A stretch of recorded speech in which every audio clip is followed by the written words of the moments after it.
This is Flat Out Agility, an Australian agility podcast. I'm Grace.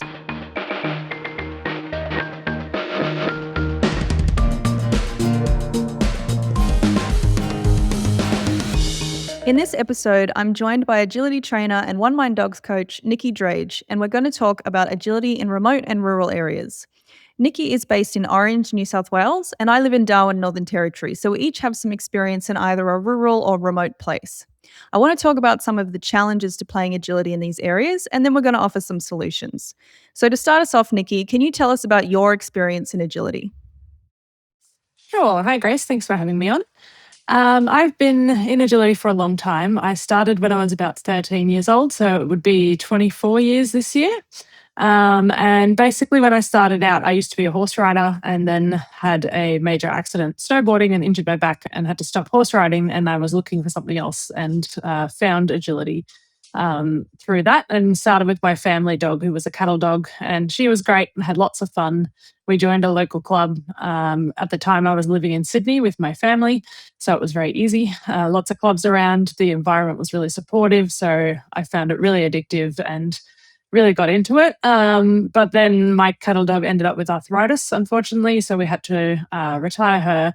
And that was within 6 months of me starting agility, but my parents could see how much I loved it. So then they took me to a shelter and we adopted a little Staffy, Peppy, or Staffy Cross. And he was an awesome little dog, but insanely fast and enthusiastic. So that really threw me in the deep end of wanting to learn a lot because I felt like I couldn't do him justice.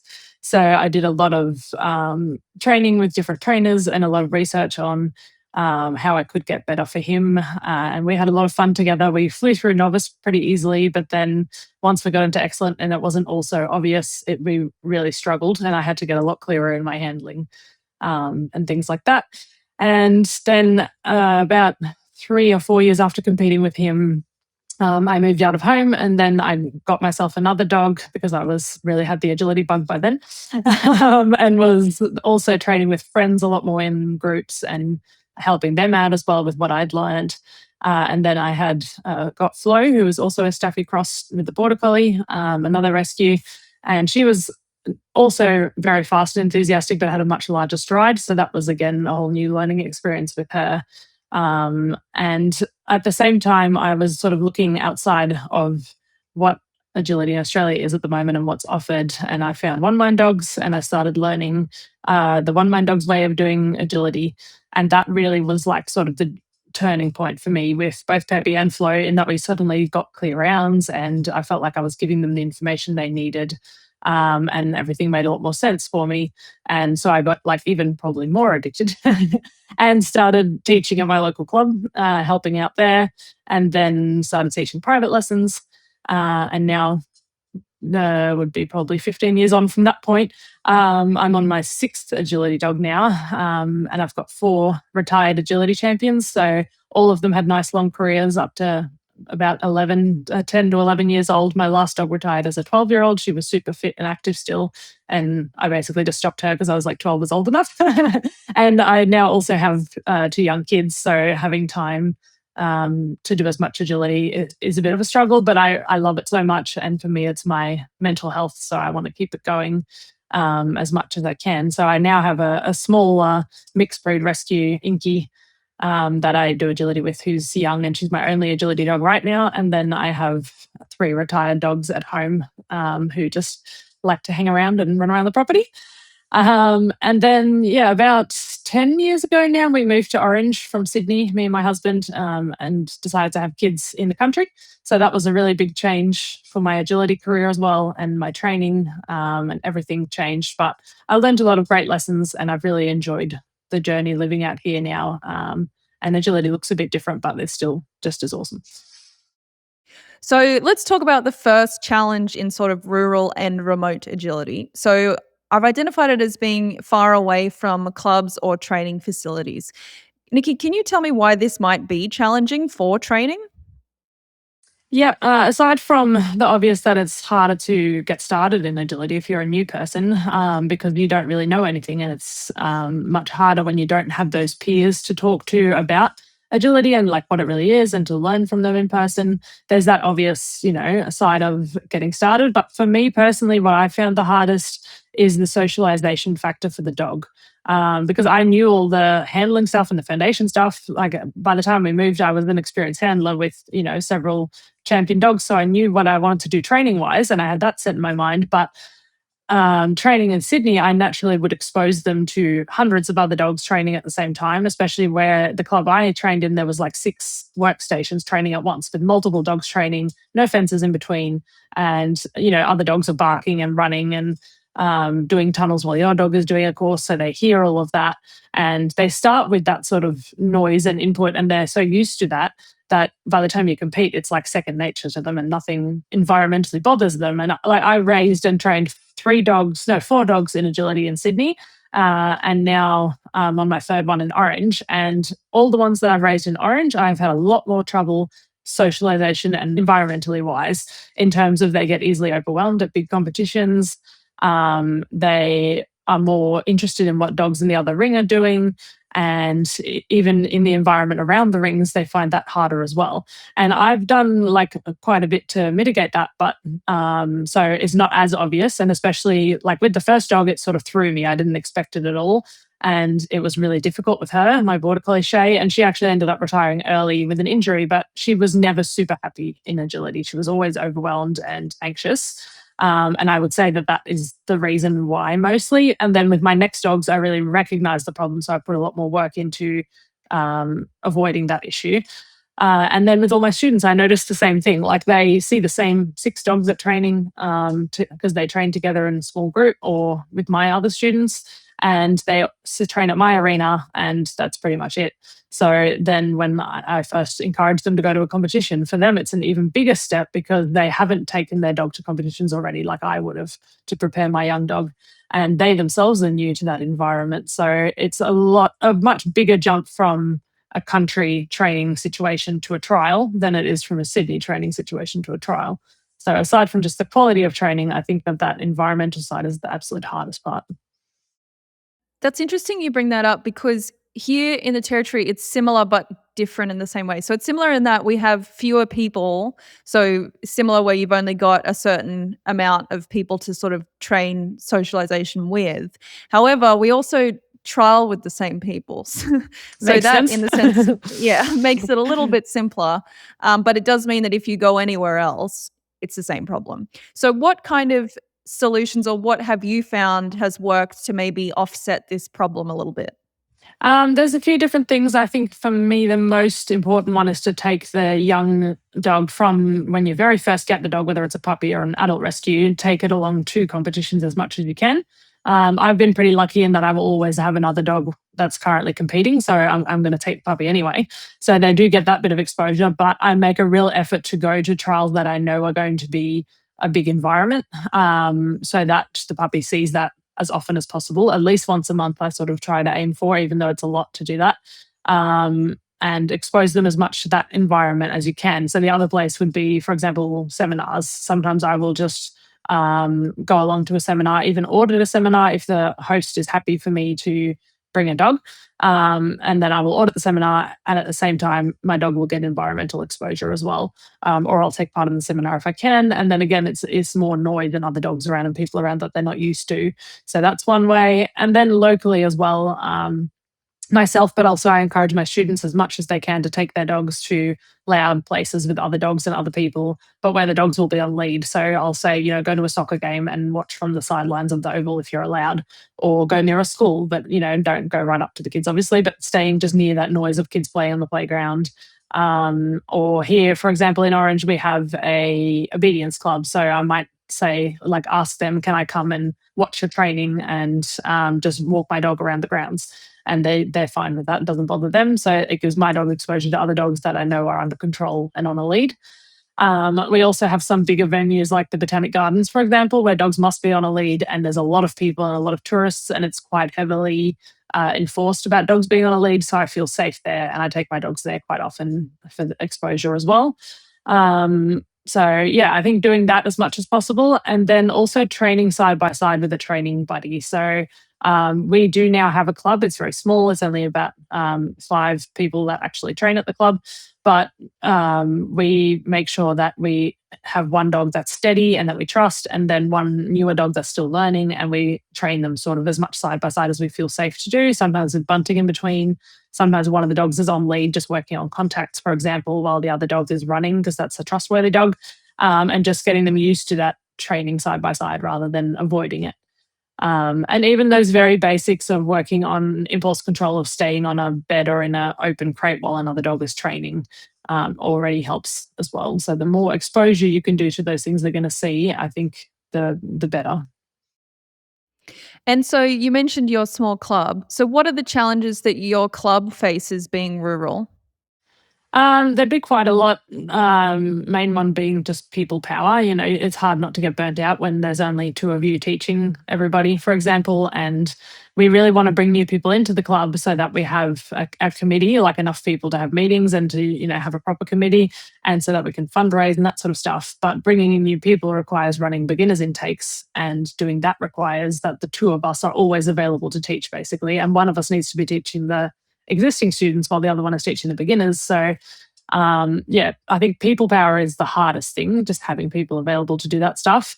Otherwise, also funds, so fundraising for having equipment that's decent. We've been very lucky as a club that another nearby club shut down just as we started up, so they donated a lot of their equipment to us. So that was super lucky. And we also got some donations from other people in the agility community who wanted to support a club in Orange. So that was amazing. And then we also do fundraise a bit too, so that helps. But I think it's just getting the equipment is challenging, and even just getting it out to us is hard logistically, compared to, for example, a club in Sydney that the place where you buy it from is 10 minutes down the road or half an hour. So that part logistically is hard. And then getting our students to sort of see what agility can be, because there's not lots of people that are already advanced training that they can say, oh, that looks really cool, I want to be like that, and that inspires them to stay on. So quite often they enjoy the beginners intake and it's a bit of fun, but then it's like, oh, now it all sounds too hard and I don't want to play it anymore, and it's harder to keep them on board and keep enough people up to keep the club going. That would probably be the main things. I feel your pain on so many levels. So we have, Darwin is a larger city. So I understand that it's not exactly the same, but it is similar in that it's very remote. So even though we're larger, we're so far away. So we have the problems of like equipment. The shipping is such a problem. Like it's such a huge problem. But our club being, a bigger city is quite old. It's been around for 30, 40 years. So I'm not having to start from scratch, like you guys did. So there was, equipment when I arrived, but we've had to replace it because, equipment has to be replaced over time. So yeah, we've got the same issues. We've got to fundraise. I mean, all clubs go through this, but so fundraising, and then the same problem is, even though we're a slightly larger, like we're a city, we're still a small city, and we still have the same problem with finding people who are committed and will, really contribute, not just sort of attend. So that's also always a challenge. I guess from my perspective, what I would say to others who are struggling, the big one is grants. Fundraising is, I mean, funds for things is much easier if you can get grants, because, it's a chunk of money at once rather than so much effort for fundraising that's only maybe a small amount of money. So that's always been our best option for, especially buying like contacts, for example, which are, $3,000+ every single time. So it's tricky. But yeah, and then I guess for members, like my suggestion is always get involved. If you're in an area that has a club, not just like I say, not just attending, but like actually maybe doing a little bit more. Like maybe it's learning to instruct. That might be too far, so it could even just be fundraising gigs or other, community-based events that I think are a really good way to make sure that agility has a place in these different areas that are maybe smaller, and it's not just that everybody has to travel so far. Yeah, for sure. I think the grants are definitely a great thing. Also, if like we're lucky in that even though we're small, we are closer than you guys to other clubs. So we have used other clubs, for example, their raffles.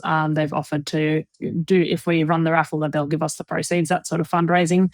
Also, Bunnings barbecues has been our biggest fundraiser. Again, it's hard to get the people to actually man a barbecue. But yeah, encouraging people to help out then sort of gives us a lot more reason to give back and really put effort into instructing and things like that. I think the other thing that's helped our club is that I also teach privately. So if we see someone who's really keen, then I will push them to come and have lessons at my arena too, so that they can advance more quickly and they don't feel stuck. And then they get a bit more excited and get the bug and stay around a bit more. So we've had a few that have done that are now more hardcore. But then unfortunately, we've lost 2 or 3 to recently having babies and that sort of thing. So there's always, those logistical issues that everyone has, but it's a much bigger impact when you only have a small amount of people as it is to start off with. But definitely getting involved, yeah, that's a big one, and it makes a huge difference. And I would say retention, yeah, is the biggest challenge for a club like up here. Retention is much more important than just attraction. Getting people through the door is easy for us because we offer a basic manners class, which is just kind of our income slash way to get people in the door. But we then have to try to convert them to committed members who are really interested in doing dog sports, and the conversion rate is low. Yes, it's a hard thing to get people over that hump. And once they've got the bug, it's not so hard to keep them on. But getting them there in the first place, yeah, it can be a challenge for sure. And it's challenging for people like us who go, "What do you mean? This is the best." Yeah, it's amazing. We've been doing this all our lives. We love it. We can't think of why you wouldn't want to do it. But yes, it's very true. So for people that live in a place that doesn't even have a club, or there's not a trainer nearby or anything like that, um, finding training partners is probably going to be the next thing that they could try to do. But that's going to be difficult depending on like small populations or perhaps even longer distances for people that are further away. So what are some other options for training when you don't have this kind of access? Yeah, the most obvious one to me would be online training. And even when I lived in Sydney, that was my biggest game changer because it meant I could pick the sort of handling style that I was actually really interested in and that spoke to me and that made sense to me rather than having to go with whatever's in your area. So it gives you a lot more of that freedom, and then agility starts to sort of make a lot more sense when it's a method that naturally speaks to you. So I think online wise, there are so many options these days, even almost too many in that it can be overwhelming, especially if you're new. So definitely getting like ideas or reviews from other people can help in a Facebook group. What do you use and why do you love it and that sort of thing, so that it gives you an idea of what might speak to you. But online training wise, I would always recommend that you find a program where you can work one-on-one with somebody and get feedback, because feedback is the quickest way to progress. A lot of the time people will join an online course and very often sign up, take 2 lessons and forget about it. That's a very common thing, but also just like they might follow along with the lessons but not actually be doing what the instructor is trying to get them to do because there's no one watching them to give them feedback. I think that's the one thing you miss the most when you don't have a training buddy or a club. Whereas with if you join a training program that has online feedback and a personal instructor, you can video your training. And that's the other thing that probably made the biggest impact on my agility improvements, was videoing all my training sessions. And I didn't share them all, but like the ones that I sort of knew what was going on and I knew what the next steps were, I just reviewed them myself to see what was going on and make sure it was the same as what I felt in the moment. But if there was anywhere I was like, oh, why did that happen? Or I don't know how to reach the next step in this, I would send them into the OneMind Dogs trainers when I had joined and say, like, what's happening here? What do I do? And they had a completely different take on it that I hadn't even thought of. So that was really awesome because it's, sort of teaching me at the same time something I'm going to remember for my next few dogs. But it also helps me reach that next level without getting stuck and frustrated like you do when you train by yourself. And for me as well, it was a huge motivator because I wanted to do the next step and get them more homework for them to review, so that I could keep learning and keep progressing. And I think without somebody actually looking at that and keeping me accountable, the motivation would have been a lot harder to train online by myself. But I think the other benefit of training online is that you do get that online community then of other people, and sometimes you can find people in your area if you're lucky, or even like, for example, 2 of my best friends live in about an hour and 20 minutes away in parks, and they also train with OneMind Dogs and have online subscriptions. So they're following the same lessons as me. And then every now and then, usually about once a month or a bit less now that I have young kids, but we would meet up and just do like one of the exercises from the training program together and sort of give each other feedback and have fun at the same time, have food and drinks and chat and all that stuff, that the social side of agility, that's so great. Yeah, so that sort of made us feel like we weren't as isolated. And even for the people where even that's out of reach, still having the online sort of camaraderie can be useful because you can still share videos and still, cheer each other on. Yeah, definitely. Yeah, it's so nice to have a space where you feel like you can safely share and everyone gets it and is rooting for you and following your journey. I think the other big thing for people who are, especially for people who are new to agility, is sort of knowing what to train, especially if they're not getting access to a club or an instructor. The benefit of an online course or subscription is it's kind of there, and the good ones will tell you what to train next and in what sort of order and where to go, and I think that can be really hard for people. Yeah, definitely. Because I think one of the hardest things of living somewhere where you don't have high quality instruction accessible is that you do all the wrong things and then make all the mistakes. And then by the time you realize that and you're ready to take in that information, you have to go back and fix it all. And that's really challenging. And like most of us do break our first agility dog, we wish that we were better handlers for that dog because it would have been so great if we had known what we know now. We all have that sort of back thinking. And I have exactly the same with Peppy. Like he would have been an amazing dog and he was, but he would have been even more amazing if I could have him now because I could like do him so much more justice. But yeah, when you follow an online program that has that structure, it's really much harder to make those mistakes because you don't miss those basic important things, and especially foundation. Like that's I think one of the biggest things that when you train on your own, you easily skip because it's boring and it's not, fun and sexy like handling techniques or cool obstacles or things like that. But those foundation steps are what makes agility easier later and what makes everything feel easier and more logical and nicer for the dog, less frustrating because they have those strong foundations. So if you follow at least a structured online program that starts with foundation so that you have that already set, then it's much harder to make mistakes later on in your training. And it's much more fun for the dog because it's clear for them and a fun journey for them too. So another benefit to online training is if you can find an online coach or program would be like having virtual sessions. Yeah, definitely. And a lot of the platforms these days really allow for that. So, Zoom is a great example. I have a group of dedicated students in Queensland who come to my seminars once a year but want training in between.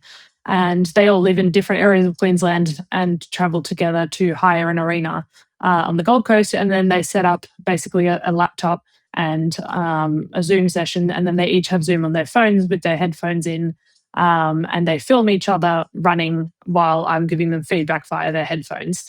So they're getting real time live feedback of their training as they go. And that's been really a fun way to do it. And then there's also like some groups of my students who just do that with each other. Like they'll make a Zoom with their friends and they'll just sort of have a training session together where they can see each other run, and then they'll either discuss at the end sort of what happened and share things that way as well. And that also allows you to train with international trainers. I have done a few sessions myself with Tulia from OneMind Dogs, who's one of the Finnish coaches, where she'll send me a course and then we will discuss it, and I can ask her questions about the course over Zoom and sort of train parts of it and break it down and come back and talk to her about it and stuff. So that's a really great option now as well. And for people who are doing foundations, I mean, they don't really need any equipment at all. But once you sort of know at least a little of what you're doing, you might want to start investing in equipment, which is, as we've already said, it's going to be tricky for shipping and, maybe even just outright costs these days. But what's been your experience of working through this like equipment problem? Yeah, I think definitely getting good at DIY is a a big thing when you live remotely. Even when I started in Sydney and I was then 13, I wasn't in the position to spend $3,000 on a contactable. Back then, it probably would have been $1,000, but still same sort of value now. And my parents, probably thought I was going to give it up in 2 months' time, so they weren't that keen to outlay lots of money to buy big things. So it was a lot of DIY, and I did some like reading of online DIY how to build things out of PVC type of stuff because PVC is your best friend when you're DIYing agility stuff. And also did a fair bit of woodwork with school, so I built some stuff myself, like a mini A-frame and a tire out of a PVC frame and and ag pipe, that sort of thing. Like there is so much that you can DIY. There's those base equipment things that you have to have, like a tunnel. That's very hard to make. And you can get cheap tunnels online as well, but obviously the quality is not really great and they're not that stable and the size is not correct. But if that's all you've got money for, then that's an option. Or sometimes there's the like buy swap sell sort of agility equipment stuff in your somewhere in your area. But if you live remote, that does make it much harder. You'd have to go to a competition basically to pick it up. Which if you're only just starting out, you probably won't be doing. So yeah, in that case, like even the eBay tunnels can be fine as long as they're safe. That's the biggest thing with the DIY equipment stuff. And there is plenty of guides and blogs and videos these days about how to safely DIY equipment. But you can make jumps easily, tire easily, basic contact equipment. Weaves are the easiest. That's why I always say to people at our club now, because weaves is something you can't really teach easily at a club because you need to do so many short repetitions and so many sessions. So I just say, buy 6 screwdrivers and 6 PVC poles and put the screwdriver in the ground and put the pole over the top, and there's your weave pole. And, put them 60 centimeters apart and you're done. And they go, oh, okay, yeah, that's really easy. And that's not something you would think of. But then you can also just take that to the park and train it really easily. So yeah, I think DIY has to be your best friend. And then aside from that, looking at clubs that are upgrading equipment and seeing if they're giving away or selling old equipment is also how I got a lot of my equipment at the start. And yeah, even these days, sometimes if our club is upgrading something, then I might grab the leftover stuff and give it to my students who are getting really into agility so that they have something to start with. Yeah. And I would add on to that another option. If you have found training partners in your area, you can share the cost. So that way you can kind of order together. So it saves a little bit potentially. I mean, that's a common thing to do up here. And then the other one I would say is DIY, but not necessarily making something, but maybe just using everyday items that can kind of double in a way. So, you might not have an exact tunnel, but you can teach a lot of, concepts using furniture or, other things that are easily available. Yeah, for sure. Actually, quite a lot of the foundation for OneMind is actually filmed on everyday furniture and even like on trees and light posts. And there's so much handling that you can learn and practice and train with the dog on just a object. Definitely. And yeah, I've seen some very creative ways to make tunnels out of tarps and chairs and things like that. So it's true, you can repurpose a lot of things, and a lot of the important skills you can teach, as you said yourself, without equipment. And then what some people, for example, I now actually teach for OneMind and give feedback overseas, and a lot of people from America send me videos, and they have live very rurally, for example, as well. And what a lot of them do is do just the basics and the foundations in their area, and then they travel several hours to hire out a training field with actual equipment to apply those skills in one course once a month, for example, if you have the ability to do that. So then you can at least expose the dog to the equipment they will see in a competition, but you already have all the basics, so you're not starting from scratch when you're doing that. You're just rehearsing what the skills they already have. Yeah, I'm very jealous of the Americans. I see a lot of things that they have that we simply don't. I know there is now training facilities for hire, at least maybe like 2 or 3 across the country now. So it is happening, but Australia is a bit, slower than a lot of places, so I don't expect it to suddenly boom. But yeah, that is something that maybe in the future we could see more of. I think you could do a similar thing where you could, save up and go and train somewhere like that. And potentially in future, that's more of an option. But yeah, at the moment, it is pretty much still clubs. Yes, definitely. And even some people, like we have some people who come to our club once a month only just for exposure because they live far away and they don't want to come every week. But yeah, even if you can just find your closest club and see if they'll allow you to attend sporadically. But obviously, that's not reasonable if it's 12 hours away. But hopefully, you can get some exposure that way because you're sharing the cost of equipment with all the other club members. So you can get a bit more access to realistic equipment. And so the next major challenge for people rural and remote is competitions, is trials. So what are the problems that you face with trying to trial in a rural place? Yeah, obviously travel long distances. Is it worth it? I think one of the hard things too is definitely that you feel more pressure to compete and enter everything and do it all competitively just because you've traveled so far. Like with previously when I lived in Sydney, I might say, I'll enter just these couple of runs because any more will be a bit much for my dog. And next weekend we're competing again, so they don't need those qualies. Or, for example, I might say, oh, that course looks a bit hard. I'm going to do that one not for competition so that I can reward this challenge I'm not sure if we can do. Whereas nowadays, I probably wouldn't do that because I've just driven 6 hours to be here and I only have, this one trial this whole next 2 months or something. So I really want to have a go at trying to get a clear round and put maybe a bit more pressure on the dog than I would ideally like just because of that situation. I do put more work into now having them trial ready before we go to a trial because of that. So I feel like the dog needs to be like 110% prepared so that I can throw them straight in the ring without having the option to just, oh, no, this weekend it doesn't matter so much. We'll just do not for competition, that sort of thing. Obviously, cost is much higher because you're paying a lot more for petrol. You're having to get accommodation at basically every single competition that you go to, plus travel accommodation too. You might stop halfway and stay somewhere. So that makes the cost a lot higher. And you maybe have less people that you can sort of that you easily know that you may be able to share travel with. Like you can't just, go with your neighbor or something or your person down the road to a trial together to share those costs as well. So I think that also makes it harder.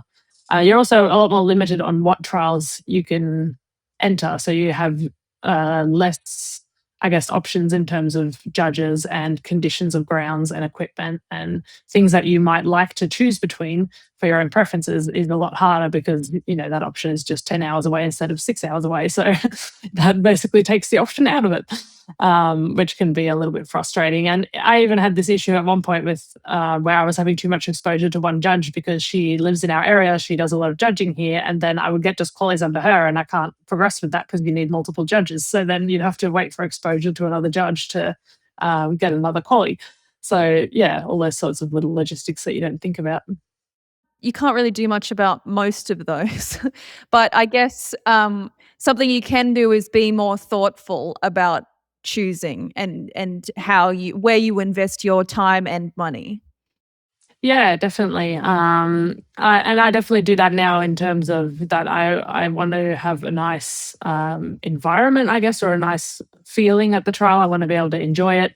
I want to know my dog can cope with that environment. There are certain trials that are too squishy or like too small an area with too many people that I know my dog will be overwhelmed, so won't perform at their best and won't enjoy it. So I'll avoid that trial, for example. And I might like try to find one that I know has great judges, will have mostly flowing courses, so I don't have to withdraw my dog from any courses that are too much for them or too hard, or not flowing. And I know I'll get a nice amount of runs out of it, and me and my dog will have a good time. And so then I will put more effort into, yep, I'll enter that and I'll travel far away for that one because it's worth it.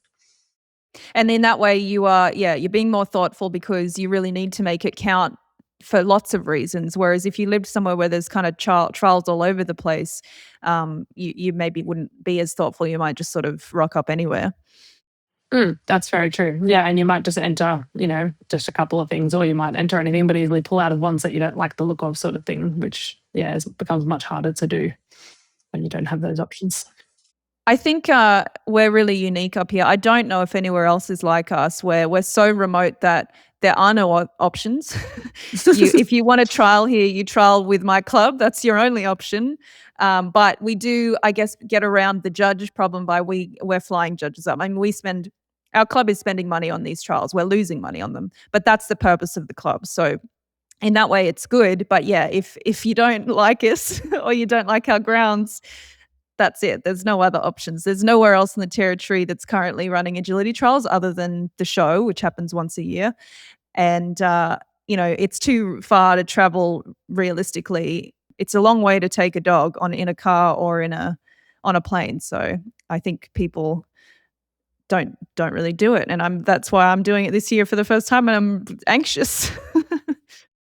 So are there any other challenges for rural and remote people around agility that you want to highlight? I think motivation is also a big one. And that's one of the things that comes up the most for my students in terms of online training. Like I'll often say, you could progress much quicker if you're frustrated with how slowly you progress at club. You could progress much quicker if you do online training. But then they say, oh, I find it really hard to train online, and to get the motivation to actually do the training and things like that. And what I've been looking for answers to this sort of issue for quite a long time because it's such a common problem, and I understand it myself. If you don't have that inherent self motivation, it becomes quite challenging to do that, and it's much harder to get people involved in agility, especially starting online. And I'd love to find answers for that. At the moment, one of the only ones I've found is, for example, scheduling your training sessions in your calendar. And that's something I had to start doing myself just because of the kids and because I run my own business. It just made it really hard to have time in between all those things to actually train my dogs. So I ended up having to do that, like actually scheduling a recurring slot in my calendar of, almost like a private lesson, but I'm doing it at home for a training session. But just so that it's in my calendar and I know it will be done and I know I'll make sure that I move other things around so it does get done, and really focusing on prioritizing your training. Like you have to get good at prioritizing what you need to work on and make sure that you have those goals and plans in place when you get to wherever you're training. Even if you're just working on a small foundation thing in your backyard, you still want to sort of have the idea of what's my goal of this session? How am I rewarding to achieve that goal? What's my next steps going to be? So that it's not just, oh, I'm just out here sending them over some jumps and tunnels and feeling stuck because you're not having those plans. So I think scheduling and goal setting is also quite important when you have like not somebody else doing that for you. Whereas when you go to club or have private lessons, the coach will do that for you. But when you're training by yourself, you really need to have that intrinsic motivation to stay on schedule and actually have a training journey that you follow.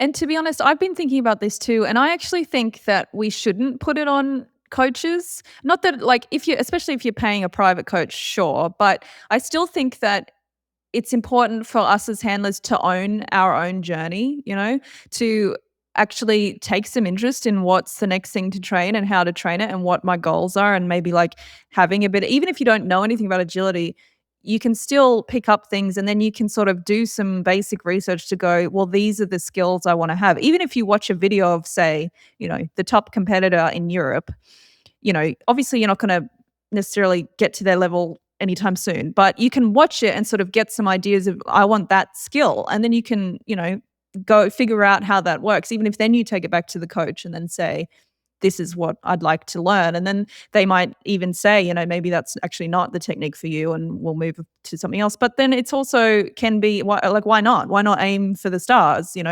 So I really do agree with you that I think it's important. But I wouldn't want to limit that to people just because they're training online or they're training on their own. I think everybody should really take some more ownership of their agility journey.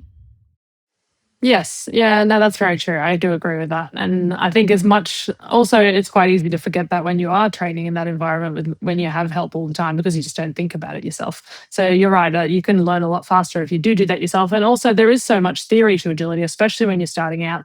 There's so much knowledge that you don't even need your dog for, that when you have that knowledge, it becomes much easier to know what you want to do and to know what skills you need to work on, as you said, and to understand why things are going wrong. And then it makes your training so much more powerful because you know what's happening and what you need to fix it.